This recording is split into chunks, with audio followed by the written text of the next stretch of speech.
किसानों की हत्या करने का काम किए हैं। प्रधानमंत्री नरेंद्र मोदी किसानों की हत्यारी सरकार है, जो हमारी आवाज को ये दबाते हैं और किसान की आवाज को दबाते हैं, दबे कुचले हुए की आवाज, बिजनेसमैन की आवाज को दबाते हैं।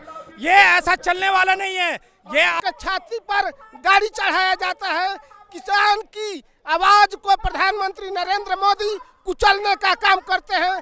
बिहार में किसानों को यूरिया का सप्लाई नहीं के बराबर होता है, जिसके कारण किसानों को आंदोलन के पथ पर आगे आना पड़ता है।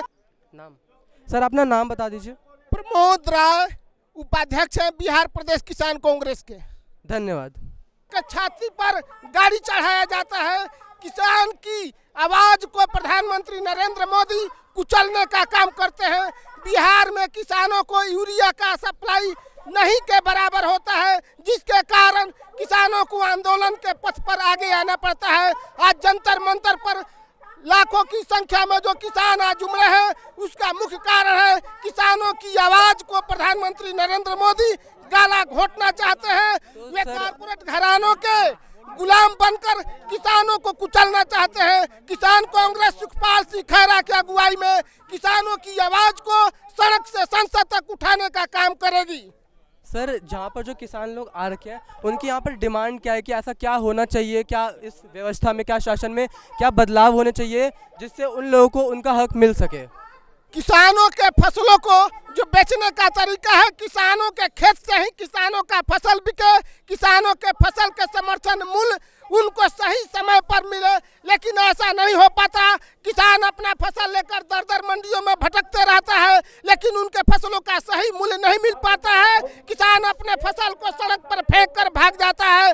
प्रधानमंत्री नरेंद्र मोदी कारपोरेट घरानों की तो आवाज सुनते हैं, उनके ऋणों की माफी करते हैं, लेकिन किसान जब अपने फसलों का, चाहे अपने कर्ज का ऋण माफ करने का जब मांग करता है, तो उनके छाती पर गोली और लाठी की बौछार मोदी जी कराते हैं। उससे भी नहीं होता है तो किसान धरना और आंदोलन के पथ पर जाता है, तो उनके शरीर पर गाड़ी रौंदवाया जाता है। अब ये भारत सरकार में मंत्री बनकर बैठे हुए हैं, भारत सरकार का नेतृत्व करते हैं, जो आज साल भर पहले उत्तर प्रदेश में किसानों के शरीर पर जो अपनी गाड़ी चलवाकर 10 से 12 किसानों की हत्या करने का काम किए हैं। प्रधानमंत्री नरेंद्र मोदी किसानों की हत्यारी सरकार है।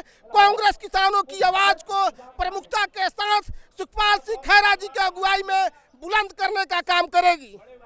तो जैसा कि आपने इनकी स्टेटमेंट से ये पता लगा लिया होगा कि यहाँ पर लोग किस वजह से इकट्ठा हुए हैं। बेसिकली यहाँ पर जितने भी किसान लोग इकट्ठे हुए हैं, उनकी जो मांगे हैं वो पूरी नहीं हो पा रही हैं, ऐसा ये कह रहे हैं। यहाँ पर और भी कई देशों कई राज्यों से लोग आ रखे हैं। आइए उनसे भी बात करते हैं। मेरा नाम नौशाद अहमद गुलाब हुआ। मैं बिहार प्रदेश उपाध्यक्ष किसान मीडिया प्रभारी बिहार के जो खिलाफ हमारा यहाँ आंदोलन आज के दिन रखा गया है सतपाल सिंह खैरा जी के नेतृत्व में।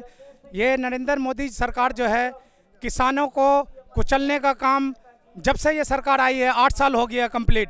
आप लोग भी जानते होंगे, पूरे हिंदुस्तान से आवाज़ किसान की लोग लेके आते हैं दिल्ली में, लेकिन उनको बॉर्डर पे रोक दिया जाता है। आपने देखा होगा बॉर्डर पे किसान बेचारे खाने के लिए मोहताज थे। उनके घर में जो बच्चियां थी, उनकी बेटियां थी, वो खेतों में जाकर के काम करती थी।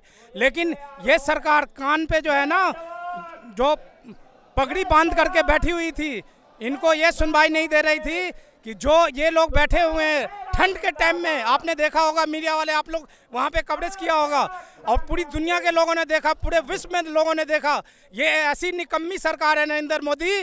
किसी गरीब आदमी को, मैं आपको बताऊं, किसी गरीब आदमी को ये बिल्कुल भी रोजगार से, कारोबार से, जो बिजनेस करते हैं, रेडी पट्टी लगाते हैं, सबको जो है ये निकम्मा कर दिया है। और किसी के लिए आश्वासन, ये जब इनके जो प्रवक्ता आते हैं, डिबेट करते हैं चैनल पे, तो वहाँ पे ये कहते हैं कि हमने बड़ी बातें करते हैं कि हमने ये चुनाव जीत लिया। सर, मेरा ये सवाल था, जैसा कि आपने इल्ज़ाम लगाए हैं उन पे, कि अगर कांग्रेस सरकार अगर आती है सामने, तो वो इन चीज़ों में क्या बदलाव करेगी, वो कैसे इन जो अर्थव्यवस्था है इसको बेहतर बनाने में अपना योगदान देगी? देखिए, हमारी जो सरकार अगर सेंट्रल में आएगी, राज्य में आएगी, तो हमारी सरकार जो है ये काम करेगी कि जो किसान हैं, किसान को सही टाइम पे उनका मूल्य मिले, किसान को खेती करने के लिए जो उसके अंदर लागत लगती है, उनके लिए हम स्पेशली पैकेज देंगे कि अगर आपके पास पैसा नहीं है तो वो भी हम बैंक से उनको फाइनेंस कराएंगे कि आप अपनी खेती के लिए ये पैसा लें और आप अपना जो है, जो आपका खेती है उसको आप पूरी तरीके से करें, जिससे हमारे हिंदुस्तान के अंदर जो फसल है वो फसल अगर हमारा आएगा तो अर्थव्यवस्था अगर सही पैदावार होगी तो जो हमारी अर्थव्यवस्था है वो मजबूत होगी, तभी भारत मजबूत होगा। पूरे विश्व में आप जानते होंगे कि कई चीज़ ऐसी है जो अभी इन 8 सालों में बाहर से हमें लेके आना पड़ता है। प्याज भी लेके आना पड़ा था पाकिस्तान से, आप लोगों को मालूम होगा। और ये अपनी बातें जो है ना हमेशा कुचलने दबाने का काम करते हैं। नरेंद्र मोदी सरकार का, प्रधानमंत्री का ये काम नहीं है कि आप जो है, आपके पास पूरे हिंदुस्तान के पदाधिकारी हैं सेंट्रल में, जो पदाधिकारी जो है राज के अंदर में जाते हैं, लेकिन पदाधिकारी से ज़्यादा प्रधानमंत्री जो है वोट मांगने जाते हैं। गुजरात हो, हिमाचल हो, चाहे दिल्ली का नगर निगम का चुनाव हो, दिल्ली के नगर निगम चुनाव में प्रधानमंत्री का फोटो लगा करके उन्होंने वोट मांगा है, लेकिन प्रधानमंत्री का जो है ना चेहरा भी काम नहीं आया। आपने देखा होगा, चेहरा भी काम नहीं आया होगा। लेकिन मैं आपके माध्यम से नरेंद्र मोदी को ये मैं खुली चुनौती देना चाहता हूँ, एक कांग्रेस का कार्यकर्ता होने के नाते, जो हमारी आवाज़ को ये दबाते हैं और किसान की आवाज़ को दबाते हैं, दबे कुचले हुए की आवाज़, बिजनेसमैन की आवाज़ को दबाते हैं। ये ऐसा चलने वाला नहीं है। ये सर आपका नाम? विजेंद्र कुमार राय। सर आप कहाँ से हैं? बिहार से हैं, सचिव सेक्रेटरी हैं किसान कांग्रेस के। और सर बिहार में और राज्यों के मुकाबले बिहार में सबसे ज़्यादा खराब कंडीशन मानी जा रही है, बिहार यूपी जैसी जगह हो गई। तो सर ऐसी क्या वजह है कि इन जगहों पर सबसे ज़्यादा, मतलब अगर फसल वगैरह के बारे में देखा जाए तो वहाँ की फसलें ज़्यादा उत्पन्न नहीं हो पा रही हैं, वहाँ के लोगों को सबसे ज़्यादा समस्या का सामना करना पड़ रहा है, ऐसी क्या वजह है? देखिए, बात ऐसा है कि मोदी की सरकार के 8 साल पूरे हो चुके हैं, लेकिन किसानों के हित में कोई ठोस नीति नहीं बना पाई है सरकार। और वहाँ जो उचित समर्थन मूल्य मिलना चाहिए किसानों को, वो भी नहीं मिल पा रहा है। सिंचाई की भी व्यवस्था नहीं हो पा रही है, उसके लिए किसानों के लिए उसको नीति बनाना पड़ेगा।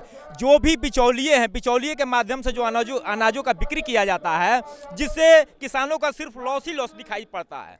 जो बिचौलिए हैं वो स्टॉक अपने पास रख लेते हैं, किसानों का माल नहीं लेते हैं और फिर उसको ब्लैक मार्केटिंग करके फिर पुनः मार्केट में लाते हैं और उसका 4 गुना 5 गुना भाव मोल लेते हैं। किसानों के हित में करने के लिए जो भी गोदाम वगैरह का व्यवस्था करना चाहिए वो करना पड़ेगा। फिर उसके खेत से जो है अनाज को खरीदा जाए, इसके लिए समुचित व्यवस्था करना पड़ेगा किसानों के लिए, तभी जो है कुछ किसान के हित में काम हो पाएगा। सर ये बिचौलियों को हटाया कैसे जा सकता है? मतलब ये हमेशा सालों से चले आ रहे हैं, तो इतना आसान तो नहीं होगा इनको हटाना बीच से। सरकार सीधा किसानों से अपना मेल तालमेल बना सके, इसके लिए क्या व्यवस्था आनी चाहिए? देखिए, किसान और जो ग्राहक है उनके बीच में समन्वय स्थापित करने के लिए एक कमेटी टाइप का बनाना पड़ेगा, जो पंचायत स्तर पर हो। पंचायत स्तर पर जो भी माल खरीदा जाए वहां गोदाम भी बने और खेत से ही उसकी खरीदारी जब हो जाएगी तो बिचौलिए लेकर के नहीं जा पाएंगे और जो वहां उचित मूल्य भी उनको मिल जाएगा, ताकि उस पैसे का यूज कर पाएं। अनाज बेकार भी नहीं होगा और साथ साथ उनका मूल्य, जब उचित मूल्य मिल जाएगा तो आगे उनको खेती करने में भी आसानी होगी। धन्यवाद सर। उत्तर प्रदेश किसान कांग्रेस वाइस चेयरमैन सुशील तिवारी। तो सर मैं ये पूछना चाहूँगी कि आप भी उत्तर प्रदेश से बिलोंग करते हैं, तो सर आपके यहाँ पे क्या आप इन लोगों की बातों से सहमत है जो बिहार के उपाध्यक्ष ने बोली थी जो बातें? सर्वप्रथम तो ये कहना चाहेंगे कि उत्तर प्रदेश में किसान कांग्रेस लगातार सक्रिय भूमिका निभाता रहा है, जनता की आवाज़, किसान की आवाज़ छेड़ता रहा है। पिछले विगत जो विधानसभा चुनाव था, विधानसभा चुनाव 2022 में ही हुआ, इस विधानसभा चुनाव में स्वयं प्रधानमंत्री जी आके उन्होंने एक आश्वासन दिया आवारा पशुओं के संबंध में। उन्होंने कहा कि बस चुनाव का परिणाम आते देर नहीं है, वो तुरंत कुछ न कुछ समस्या समाधान करेंगे। अफसोस मेरे प्रधानमंत्री जी राष्ट्रीय चैनल पे ये बात बोले, लेकिन आज करीब 4 महीना हो गया है, कोई आवारा पशुओं पे कोई समाधान का तरीका नहीं निकाला। तो जब प्रधानमंत्री जी की कार्यशैली पे ऐसे प्रश्न उठ रहे हैं तो बाकी किसी से सहमत असहमत की क्या बात करें। दूसरी बात देखिए, वर्तमान सरकार के उत्तर प्रदेश के मुखिया योगी जी ने अपने संकल्प पत्र में कहा था, किसानों के विषय में कहा था कि किसान को सिंचाई की मुफ्त व्यवस्था दी जाएगी।